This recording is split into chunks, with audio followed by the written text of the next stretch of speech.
Rabbana zidna ilma warzuqna fahma taqabbal minna innaka antas samiul alim wa lakal hamdu ya rabbal alamin. Kali kita syukur kepada Allah Subhanahu wa taala kerana kali ini dapat sekali lagi kita berkumpul bersama-sama dan telah kita solat maghrib secara berjemaah. Kemudian kita akan sambung kuliah kita yang telah kita tinggalkan pada bulan yang lepas, insya-Allah taala. Dan daripada buku ini, last month kita tak ada kuliah macam biasa ya, sebab kita Maulidur Rasul ya, dan reka ya, saya sebut sikit sebanyak ataupun poin-poin yang penting lah ya tentang kelahiran Rasulullah sallallahu alaihi wasallam, kalau kita ada pada majlis itu ya. Jadi kita tak sama kuliah kita yang kita tinggalkan sejak berbulan-bulan lama ya. Malam ni kita akan sambung balik insya-Allah taala, di mana kita akan masuk tajuk yang baru. Saya kira tajuk ni dah pertengahan dah daripada buku ini ya. Walaupun saya kira saya telah berkuliah di sini saya ingat 4 tahun kot. 2 tahun ni PKP tak ada kuliah. 2 tahun yang dulu setiap bulan kita kuliah ya. Dan jarang saya ponting, ada juga satu sekali saya ingat saya ponting dulu ya. Dan kita telah menghabisi bab yang pertama sampai bab yang ke-6, yang mana sebagai besarnya adalah bersabit dengan ibadat ya. Dan sebagai adab yang penting kita bincang sejak awal dulu, adab bangun tidur, adab masuk tandas, kita bincang tentang awal wudu, kemudian kita bincang tentang berjalan ke masjid, tentang solat sunat sebelum subuh, tentang sembahyang subuh berjemaah, sampailah kepada diri sembah solat dan seumpama. Dan akhir itu kita bincang tentang solat duha. Masa itu kan, lepas kita berwirid kepada Allah after subuh, digelakkan kita berzikir sampai naik fajar, sampai naik matahari, dan bila naik matahari kita digalakkan sembahyang duha sekurang-kurangnya 2 rakaat ya. Allah Ta'ala beri kelapangan lah masa duha ni dia panjang. Walaupun orang kata selepas naiknya matahari sekadar 1 hasta, kita boleh sembahyang sampailah kepada tengah hari tu. Dekat-dekat nak zuhur baru tak boleh, kerana dia sudah masuk waktu yang hilang. Allah Ta'ala beri kelapangan. Adalah waktu yang afdal tu ya. Kalau di sisi mazhab Syafi'i afdal, dan bukan mazhab Syafi'i sajalah ya, majoriti para ulama, semakin lewat duha semakin afdal ya. Semakin panas tu semakin afdal lagi. Tak apalah, kita boleh buat yang afdal, kita sembahyang waktu yang terbaik. Tapi kadang-kadang kita sembahyang di awal waktu, kadang-kadang kita sembahyang di pertengahan waktu, dan kadang-kadang kita dekat nak kena zuhur 12.30, 12.45, 15 to 20 minutes sebelum zuhur baru kita sembahyang duha. Okey, sebab tu Allah Ta'ala dalam setengah-setengah keadaan dia bagi kelapangan kepada kita, keluasan. Macam sembahyang fardu pula kan. Bila Nabi SAW ditanya apakah amalan yang paling baik, ma'habul amali ilallah, dan Sahih Bukhari dan Sahih Muslim pada Abi Hurairah dan selainnya, Nabi kata as-salatu li waqtiha, sembahyang dalam waktunya. Di awal waktu boleh, di pertengahan waktu boleh, dan di akhir waktu pun boleh. Cuma hak paling afdal awal waktu lah. Tapi kalau sembahyang di akhir waktu dengan sebab kita tak dang lah, Allah Ta'ala tak marah, maka Nabi kata itu yang afdal juga ya. Tapi janganlah asal sembahyang je akhir waktu. Asal sembahyang je akhir waktu, asal akhir waktu je sembahyang, tak boleh, makruh walaupun tidak haram. Dan itu ciri-ciri orang munafik. Zaman Nabi dulu nak kenal orang munafik senang saja. Salah satunya ialah dia suka melewat-lewatkan solat. Di samping ciri-ciri yang lain ya. Tidak mendatangi isyak dan subuh secara berjemaah. Isyak pasal mereka suka enjoy waktu tu, mereka duduk minum, dia buat benda yang tak baik. Subuh pula mereka tidur. Kalau dah tidur lewat, boleh bangun ke subuh? Kita pun terajuk je tak, sekali-sekala lah ya. Itu salah satu daripada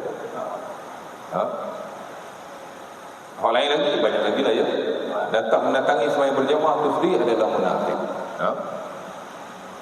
Umpama kata Ibn Mas'ud dalam Sahih Muslim, la yatakhallaf an salatil jamaah illa munafiq ma'lumun nifaq. Macam orang munafik ni Salah satu ialah dia tak suka berjemaah, sembahyang berjemaah. Kalau tak mari berjemaah tu, kadang-kadang mari juga sekali-sekala. Munafik itu zaman Rasulullah SAW. Sama kita Ustaz. Yang kata pula member kita tu sekali-sekala dia mari berjemaah. Kau dia munafik lah. Ya. Ni zaman Rasulullah dulu. Ciri-ciri tu ada lah, tapi kita tak boleh panggil dia munafik. Ciri-ciri tu ada lah ya. Jadi macam tu. Dan salah satunya juga ciri munafik ni hak tadi lah, melewat-lewatkan sembahyang. Dah lah tak sembahyang berjemaah kan.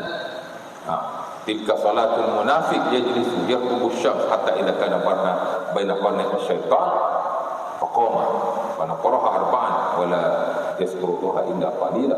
Nabi sebutlah hadis Muslim daripada Anas bin Malik. Ciri-ciri munafik ni bila kita sembahyang, kita belajar. Kenapa makruh melewatkan sembahyang?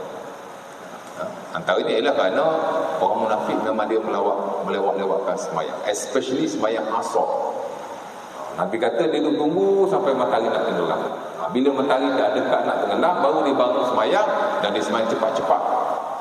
Macam ayam berpatuk makanan. Macam itulah Nabi kata. Pada qaraha arba'an, dia patuk 4 kali macam tu. Turun naik nak bagi cepat. Dari sebelum bahaya ila qalila. Dia tidak Allah Taala, mereka sedikit saja. Tak apa, tapi sekali-sekala. Hatta kalau kita miss sembahyang pun dengan sebab kauzuran tertentu, kadang-kadang tertidur atau seumpamanya, tak apa. Cuma tak boleh disengajakan, dan kalau lewat tu janganlah dirutikan ya. Malam ni kita nak masuk tentang adab yang baru. Jadi majoriti yang kita belajar tu semua pasal ibadah-ibadah khususiyah.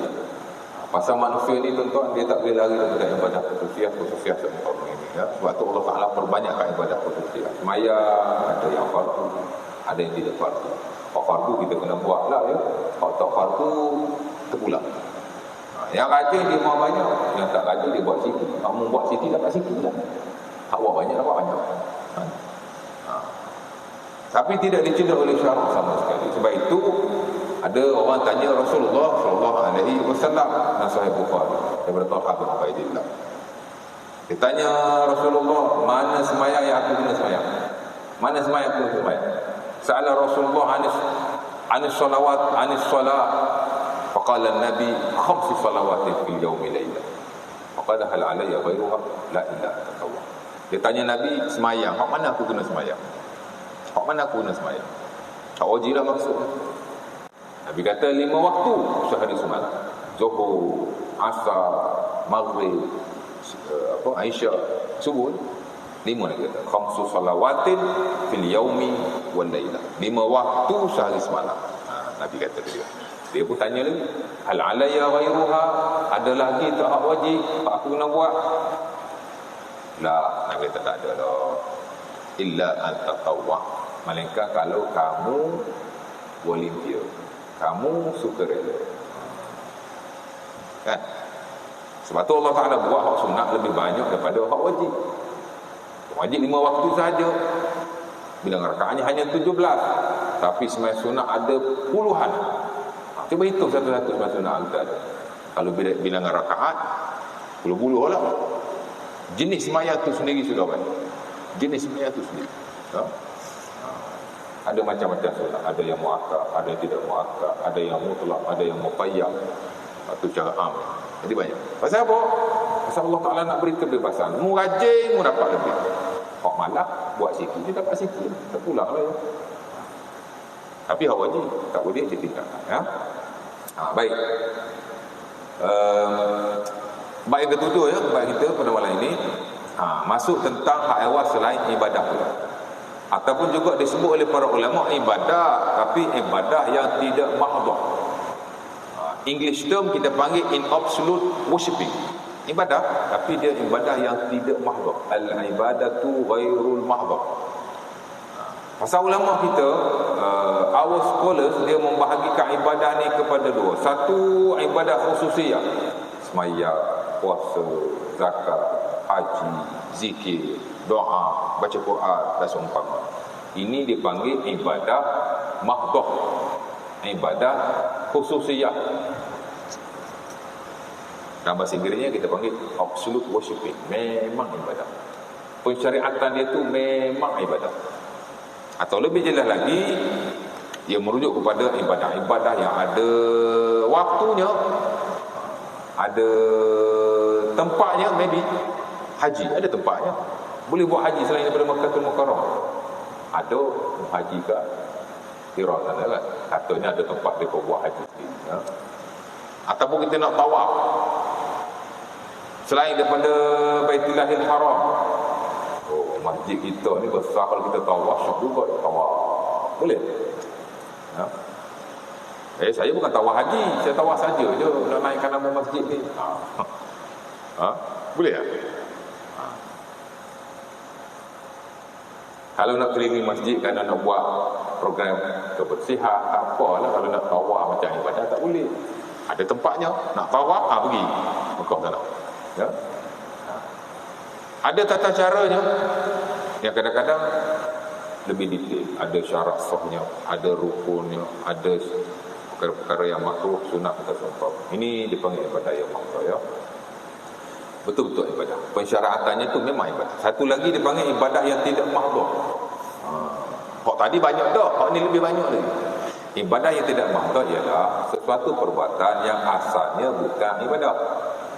Dia hal kemanusiaan. Cuma bila ia dilakukan menurut tata cara yang disyariatkan, dia bukan pensyaratan yang asal, dia bukan syariat lah. Tapi ada tata caranya yang disyariatkan. Ada sunnah-sunnahnya. Dia harus, dia benda harus. Tapi Islam telah meletakkan ada adabnya, tata caranya. Yang mana kalau kita buat ikut syariat yang ditetapkan itu, jadilah dia ibadah. Ibadah juga, tapi asal-asal dia bukan ibadah. Macam kita pernah bincang dulu, bangun tidur ni ibadah ke? Bangun tidur dia bukan ibadah. Pasal semua orang dia bangun tidur. Orang Islam baik, bukan Islam baik, semua bangun tidur kan? Masuk tandas ibadah ke? Dia bukan ibadah. Masuk tandas tu bukan ibadah. Qada hajat dia bukan ibadah. Tapi sunnah-sunnah itu boleh kita buat, dia jadi ibadah. Tidur tu sendiri bukan ibadah, tapi tidur ada sunnah-sunnah, ada adab, boleh kita buat, tidur tu jadi ibadah. Macam tu dalam hal-hal yang lain. Sama juga dengan bab yang kita nak bincang. Itulah adabul akli wa syurbi, adab makan dan minum. Termasuk dalam konteks yang sama, ibadah tidak mahdhur. Dalam arti kata yang lain, makan dan minum ni bukan ibadah. Secara asalnya dia bukan ibadah. Tapi dia kerana ia telah disyariatkan sebahagian tata caranya, ada sunnah-sunnah dan contoh teladan daripada Rasulullah SAW, maka dia jadi ibadah. Dan apa yang kita buat itu diberkati oleh Allah Subhanahu Wa Taala. Berkat.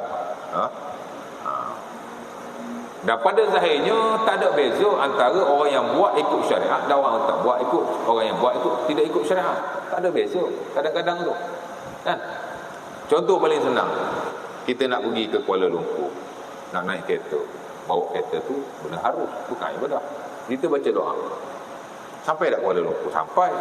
Kalau kita naik tak baca doa, sampai tak? Sampai juga. Sama-sama sampai. Tapi tak dapat pahala lah. Dan perbuatan kita itu tidak jadi ibadah yang tidak makruh. Dia tak jadi ibadah. Dan takut-takut tidak diberkati oleh Allah Subhanahu Wa Taala. Sebab tu ulama kita beritahu, ahli-ahli tafsir, ahli-ahli hadis, bila dia menghuraikan antaranya kepentingan kita memulakan sesuatu dengan zikrullah, dengan bismillah.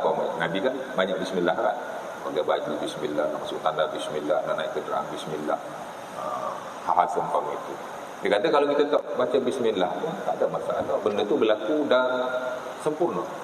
Tapi mafqud al-barakah, dia tak jadi ibadah, tak dapat pahala dan terputus barakah. Tak ada berkah lah. Dia sia juga. Sebab pada zahirnya dia tak ada beza orang Islam atau orang bukan Islam. Samalah konteks adab makan dan minum, dia benda yang harus. Dia bukanlah ibadah pada asalnya, tapi ada adab-adabnya, di mana jika kita melakukannya maka dia dianggap sebagai ibadah di sisi Allah Subhanahu Wa Taala, berpahala dan mudah-mudahan diberkati makan dan minum kita yang berkenaan. Mudah-mudahan ya. Baik, saya baca dulu teks si pengarah. Katanya makan dan minum termasuk salah satu pekerjaan harian. Memang ya. Mana benda yang kita buat hari-hari. Kan?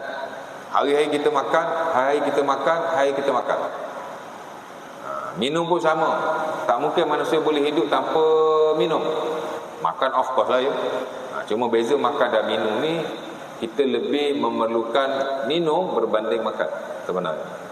Orang yang tak makan, dia boleh bertahan lama. Maybe 3 weeks. Tak makan boleh tahan sampai 21 hari. Tak makan. Kadang-kadang boleh sebulan kalau tak makan. Asalkan dia minum. Tapi kalau tak minum, dia tak boleh tahan lebih lama seumpama itu. Kadang-kadang orang tak minum ni, dia boleh bertahan 7 hari saja. After 7 day dia akan mati. Malah ada yang lebih kurang daripada itu. Pasal kita lebih memerlukan air. Tak kira lah. Yang penting ialah manusia perlu kepada makan dan minum. Sebab itu Islam dia tak larang kita makan dan minum. Malah Allah Ta'ala suruh pula. Suruh tu bukan sekadar membenarkan. Malah Allah Ta'ala suruh kita makan dan suruh kita minum. Pasal Allah ni tuan-tuan, atau Islam tu sendiri, dia takkan larang benda-benda yang memang kita kena buat, ataupun kita perlu benda tu. Dia tidak larang. Sementara ia adalah benda yang baik untuk kita. Islam takkan larang, dan Allah Ta'ala tidak akan mengharamkannya sama sekali.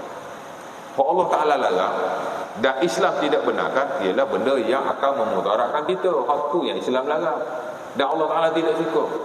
Tak mungkin berlaku benda Allah Ta'ala tidak suka, tak baik untuk kita. Tak berlaku. Ataupun benda Allah Ta'ala suka, kan, tak bagus untuk kita. Tak berlaku. Benda Allah Ta'ala tak suka, confirm dia tak baik untuk kita. Benda Allah Ta'ala suka, confirm baik untuk kita. Benda yang Islam suruh atau benarkan, confirm dia untuk kebaikan manusia. Dan benda yang Islam larang atau Allah Ta'ala tidak suka, dia tidak baik untuk kita sama sekali. Jadi makan dan minum benda yang baik. Malah manusia kalau tak makan tak minum mati. Dan bukan hanya manusia, hidupan-hidupan yang lain juga perlu kepada makan dan minum. Haiwan kena bagi makan, kena bagi minum. Betul tak? Haiwan kalau tak makan pun mati. Ada haiwan yang tak makan hidup. Jangan berlaku lah ya. Kalau berlaku tu kira ajaib lah ya. Manusia pun sama. Ada manusia tak makan atau tidak minum. Adalah. Sekejap-sekejap tak makan tak minum. Tapi kalau tak minum the whole day, puasa maybe 1 hari. Tapi kalau sampai berhari-hari, ataupun kita baca satu majalah, dia dah tak makan tak minum sampai 7 tahun, sampai 10 tahun. Ada. Kalau ada tu ajaib lah tu. Boleh jadi bukan manusia. Kena cek tengok. Kalau manusia dia kena makan. Dan hidupan-hidupan yang lain, haiwan kena makan, tumbuh-tumbuhan kena makan, hatta jin. Tahu jin? Jin ni makhluk gaib lah. Kita tak nampak lah dia.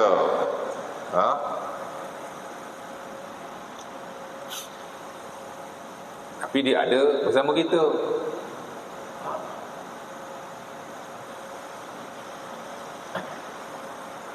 Pasal apa kita masuk tanda kita baca bismillah? Pertama, ia sunnah Rasulullah lah ya. Yang kedua, amat-amat digalakkan. Dan yang ketiga, bila kita baca bismillah, Nabi kata jin tak nampak aurat kita. Jin tak nampak aurat kita. Sebab tu bila kita nak buka baju, baca bismillah. Bila nak masuk tanah, baca bismillah. Satru baina aurati bani Adam wa ayun al-jin ayyakul ahadukum idza dakhala al-qala bismillah. Nabi sebut hadis Tirmizi daripada Anas bin Malik, tutupan antara mata jin dan aurat manusia bila dia masuk tandas ialah bila dia baca bismillah. Dan begitu juga bila kita buka baju, Nabi sebut dalam hadis yang hampir sama. Tutupan mata jin dengan aurat manusia bila dia buka baju ialah bila dia baca bismillah. Sebab tu disunahkan bila kita buka baju baca bismillah, bila kita nak masuk tanah baca bismillah. Doa tu doa lah. Bismillah baru baca Allahumma inni a'udzubika minal khubsi wal khaba'ith. Dia dua hadis yang berbeza. Hadis bismillah, hadis yang lain, hadis Ali bin Abi Talib yang diriwayatkan dalam Sunan At-Tirmizi. Hadis masuk tandas tu hadis Anas bin Malik yang diriwayatkan oleh Sunan Abi Dawud. Dia hadis lain-lain tu. Tapi digabungkan. Bismillah baru Allahumma inni a'udzubika minal khubsi wal khaba'is. Bismillah untuk menutup mata jin daripada melihat kita. Doa tu pula untuk berlindung daripada kejahatan syaitan. Dua-dua tu ya. Nampak? Jin pun makan. Buktinya Nabi kata jin makan tulang. Kenapa kita tidak boleh beristinja dengan tulang? Kenapa? Kata sama Al-Farisi dalam Sahih Muslim. Dulu saya uraikan ni masa ada qada hajat tu. Nahana Rasulullah an nastanji bi raji' aw azam. Kata Salman Al-Farisi, Nabi larang kita istinja dengan najis unta dan dengan tulang. Dan Nabi berkata innahu zadu ikhwanikum minal jin. Itu adalah makanan sahabatmu ataupun saudaramu daripada jin. Jin makan tulang, batu tak boleh istinja dengan tulang.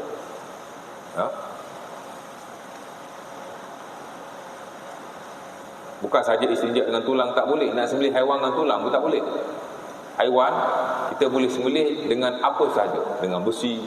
Ada pisau diperbuat daripada besi, knife made from iron, go for it, boleh. Ada pisau diperbuat daripada batu, go for it, boleh. As long as dia tajam dan mematikan. Betul tak? Yang tak boleh dua saja. Alat yang diperbuat daripada tulang atau gigi. Gigi lembu kita baru sembelih, kita grinder dia, asah dia bagi tajam, buat pisau sembelih lembu, tak boleh. Pasal Nabi larang, ada hadis.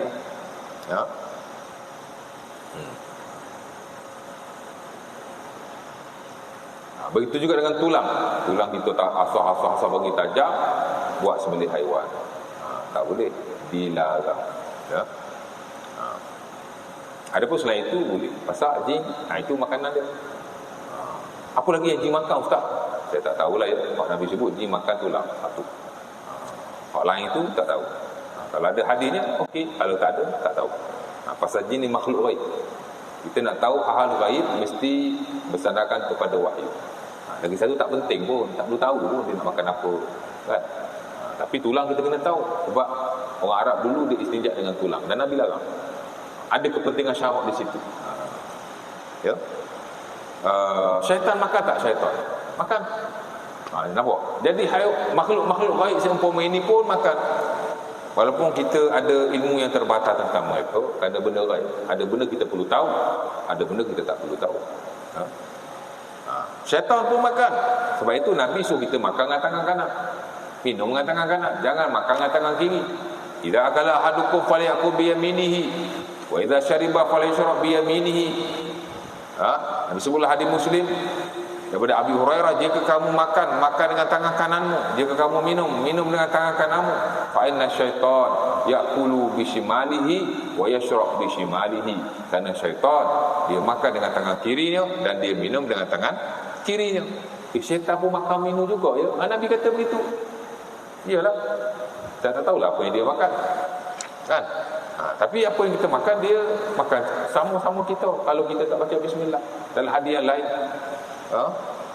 Nabi kata kalau kita makan tak makan bismillah, yastahilu syaitan ta'ami ahadikum ma lam yuzkaru smullahi alaihi. Kalau kamu makan tak baca bismillah, syaitan akan makan bersama-sama denganmu. Jadi makan makanan kita tu. Tak luak pun Ustaz, tak nampak, tapi dia makan. Jadi makhluk-makhluk ni pun makan. Manusia lebih-lebih lagi dah kena makan, kan? Allah Ta'ala suruh makan apa? Antaranya ialah dalam surah Al-Ma'idah ayat 88, kata Allah, wa kulu mimma razaqnakum halalan thayyiba. Allah Ta'ala kata makanlah dan minumlah daripada apa yang kami rezekikan. Wa kulu mimma razaqnakum halalan thayyiba, dan makanlah apa yang kami rezekikan kepadamu dengan syarat halal lagi baik. Allah Ta'ala suruh makan. Allah Ta'ala kata kulu, perintah, makanlah mimma razaqnakum halalan thayyiba, daripada apa yang kami rezekikan kepadamu dengan syarat dua, halal lagi baik. Apa nak halal?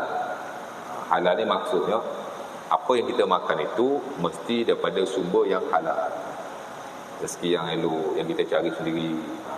Jangan makan makanan daripada rezeki-rezeki yang tidak halal. Kan? Ambil rasuah, pergi beli makanan balik bagi anak kita makan. Ya, dia tahu ya. Tapi mereka tidak berdosa. Pasal mereka bukan buat salah, kita yang buat salah. Dan mudah-mudahan makanan itu tak bagi kesan kat mereka pun. Sebab mereka tak tahu. Allah Ta'ala tidak menghukum orang yang tidak tahu. Kan? Malah kalau itu hak dia, itu nafkah dia, tak berdosa pun. Pasal nafkah dia kan. Seorang bapa mesti beri nafkah pada anak isteri. Kalau dia bagi yang haram sekalipun, dia berdosa. Tapi hak makan itu tidak berdosa. Sementara kalau tidak ada wang yang halal, suami wajib bagi nafkah pada anak isteri.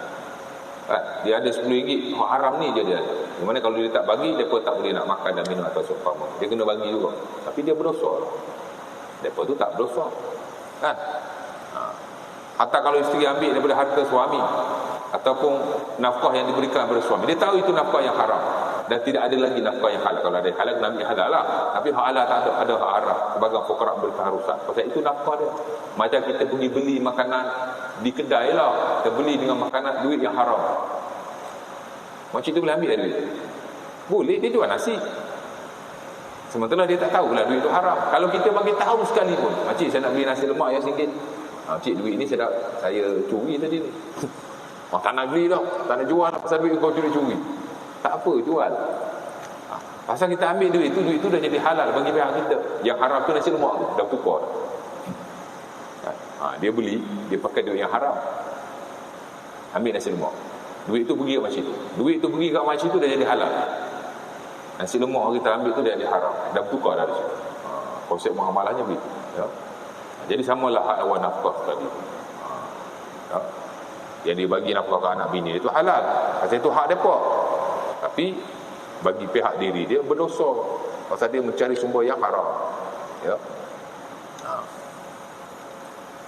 Baik, balik pada yang tadi. Halal, mana sumber mesti halal. Dan kita kena cuba sebaik mungkin untuk mencari rezeki yang halal, walaupun sedikit. Kadang-kadang rezeki ni tak perlu banyak. Kan? Sebab tu saya, Allah Ta'ala alam, bila kita tolong orang, kadang-kadang kita sedekah kat orang. Ya Allah, mudah-mudahan Allah Ta'ala murahkan rezeki Ustaz. Saya kata, rezeki saya dah murah dah. Malu dengan Allah. Kan? Kalau minta sihat, saya suka. Kalau minta murah rezeki, saya tak apa suka sangat. Sebab saya rasa rezeki saya dah murah. Malu dengan Allah ya. Cuba sebaik mungkin cari rezeki yang halal. Biarlah sedikit. Dan jangan kita mendapatkan rezeki daripada rezeki-rezeki yang tidak halal. Janganlah ya. Sebab itu tuan-tuan, bila kita belajar fiqh muamalah, kita mengambil masa yang lama untuk membahaskan al-amwal al-muharramah, harta-harta yang diharamkan, dengan al-amwal al-muhallal ataupun al-amwalul halal, harta yang halal, harta yang haram. Mesti dibahaskan secara panjang lebar. Mana jenis-jenis harta yang halal? Ni bekerja, makan gaji, ambil upah, hadiah, terima sedekah, hibah, bincang satu bonus, allowance, ini semua halal. Mana al-amwalul muharramah, harta-harta yang haram? Ni mencuri, pinjam tapi menafikan pinjaman. Dia pinjam, dia kata dia tak pinjam, harta tu jadi harta yang haram. Tapi kalau dia pinjam, dia tak nak bayar, harta tu halal, cuma dia berdosa. Dia tak sama. Bincang lagi rasuah, bincang lagi macam-macam. Pasal apa? Pasal manusia dia tak boleh berpisah daripada harta. Dan dia kena tahu mana yang halal, mana yang haram, agar dia tidak melakukan yang haram itu. Sementara Nabi kata orang akhir zaman, dia tak kisah dah. Yati ala nasi zaman la yubali al-mar'u min aina akhadha malahu amin al-haram ya amin al-haram. Nabi sebut hadis Bukhari atau Muslim, akhir zaman orang dah tak kisah harta yang dia dapat, sama ada harta yang halal atau harta yang haram. Dan kadang-kadang harta yang haram tu bukan dia curi pun, tak. Bapak dia mati tuan-tuan, dah 5-6 tahun dah mati, meninggalkan tanah. Tak kisahlah banyak buat sikit kot. Saya ada kes, bapak mati tinggal 4.5 ekar tanah. Adik-beradik ada 6 orang, mati dah bertahun-tahun, sampai hari ni tidak dibahagi. tak bahagi, jadi duduk kat tanah tu. Adik-beradik nak tanya, takut. Ada tu pula nak tanya, takut. Dikatakan tamak pula. Tamak apa tu harta kita? Bapak kita mati, dia bukan harta dia dah, jadi harta kita. Ambil lah, tanya lah. Tak berani, tak nak jadi gaduh atas umpamanya. Seakan dalam tanah tu ada dusun durian. Oh, jual durian dapat duit tuan. Durian ni lebih mahal daripada emas. Betul tak? Kilo tu sampai beratus kalau hak jenis. Hak bagus-bagus lah ya. Dapat duit. Ada kelapa, tu saya kata, sebiji kelapa yang jatuh, kalau 6 orang adik-beradik, ada 6 orang kat dalam. Dia jual dapat RM10. RM10 tu ada 6 orang di kalau RM10. Kalau dia ambil seorang, berdosa lah dia. Harta yang haram. Tidak membagikan harta pusaka. Tapi dia kata, saya heran tu Ustaz, abang saya ni tahun sekali buat tahlil besar-besaran. Buat tahlil, panggil orang datang makan. Saya kata, nak buat apa? Buat tahlil kat bapaknya lah tu. Kalau bapak dia tu hidup, dia ketuk kepala dia tu. Kan? Harta aku tak nak bagi. Kau buat yang ni. Sedangkan setelah soal tu mati, yang wajib ialah membagi harta yang ditinggalkannya. Hak tu hak wajib. Bila dah kita kebumikan dia, tak ada lagi yang wajib. Melainkan hak tu. Isyak ke? 2 minit lagi. Tapi tidak diabaikan. Tanah banyak tu. Saya ada satu lagi kes. Tanah tak banyak pun. Saya kakak tua saja. Sama juga. Bapak suruh, bila aku tak ada nanti kau pandai-pandai lah ya bahagi-bahagi kan. Tak bagi. Jadi adik dia beritahu saya, tanya abang ni, aduh. Kan? Tapi masih ziarah waktu hari raya, tak berani nak tanya. Itu dikira makan harta yang haram. Tak halal tu. Ingat haram ni curi saja, rompak saja, menipu saja.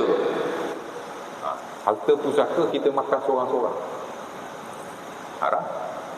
Kan? Yang kita semayang, yang kita puasa tu kita dengan Tuhan. Allah Ta'ala boleh ampun pada bila-bila masa. Anytime Allah Ta'ala boleh. Taubat nasuhah betul-betul, insya-Allah lah Allah Ta'ala akan ampun. Tapi kalau kita memakan harta yang haram-haram seumpama itu, kesianlah kita ya. Tapi janganlah ya. Jangan ambil harta orang walaupun sedikit. Tahu dia. Nah, kita bincang lagi pasal riba dan seumpamanya ya. Jadi Allah Ta'ala kata makan dengan syarat halal lagi baik. Baik ni banyaklah maksudnya ya. Makan makanan yang berkhasiat. Jangan makan makanan yang tidak berkhasiat. Makanan yang penuh nutrisi. Kerana Allah Ta'ala suka kita sihat. Dan sebab tu antara azan dan iqamah, salah satu doa yang disunahkan oleh Rasulullah SAW ialah minta afiat.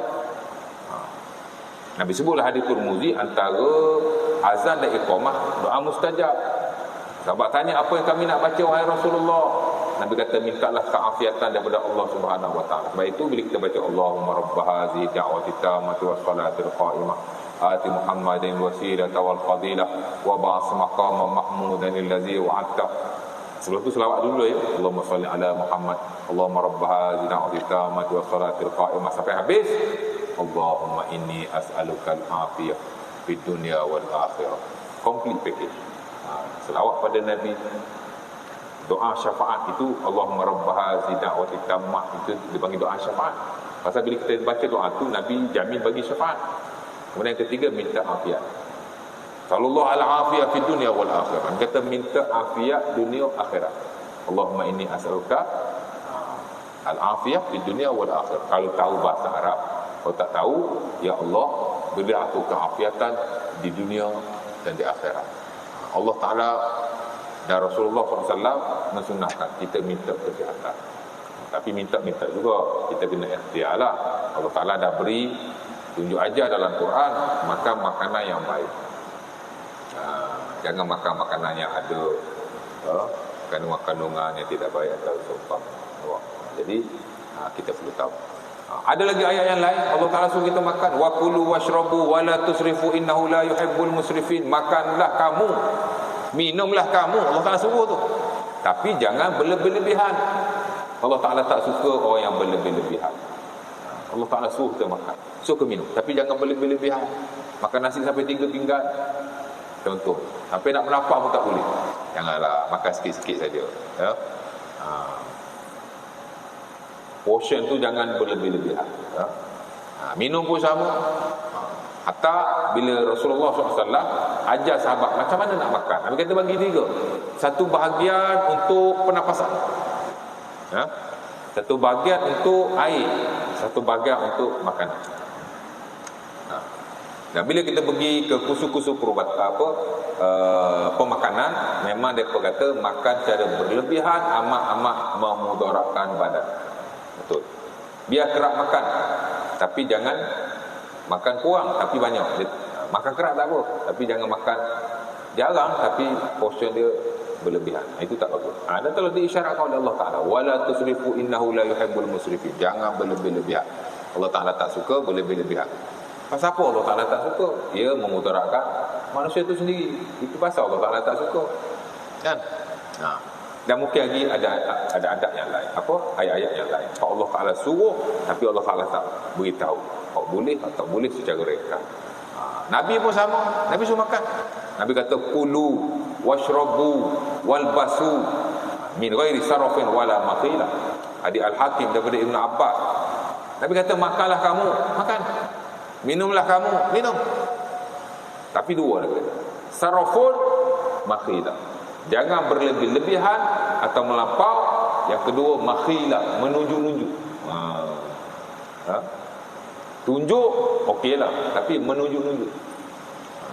Kadang-kadang kita tengok hari ni boleh berlaku juga ya. Asal makan je ambil gambar, share. Asal makan je ambil gambar, share. Asal ambil gambar je makan, share. Isyarat ya. Tak apa, nak tunjuk sekali-sekala boleh, tapi jangan selalu tunjuk, takut jadi menunjuk-nunjuk. Dan dia dilarang oleh Rasulullah SAW ya. Sekali-sekali nak tunjuk kat sahabat-sahabat okeylah ya, tapi janganlah selalu ya. Kadang-kadang yang lihat tu orang tak bernasib baik. Azan dulu ke berhenti dah. Jadi saya setakat itu dulu. Cara asalnya mukadimah tentang adab makan dan minum, dan the next nanti kita akan masuklah adab makan dan minum. Sebenarnya ada 30 keseluruhannya, tapi buku ni dinukilkan 18 saja. Kita akan baca secara reka satu persatu ya, insya-Allah taala. Aku qauli hadza, assalamualaikum warahmatullahi wabarakatuh. Kita tutup majlis kuliah kita dengan tasbih kafarah dan surah Al-Asr. Alhamdulillah.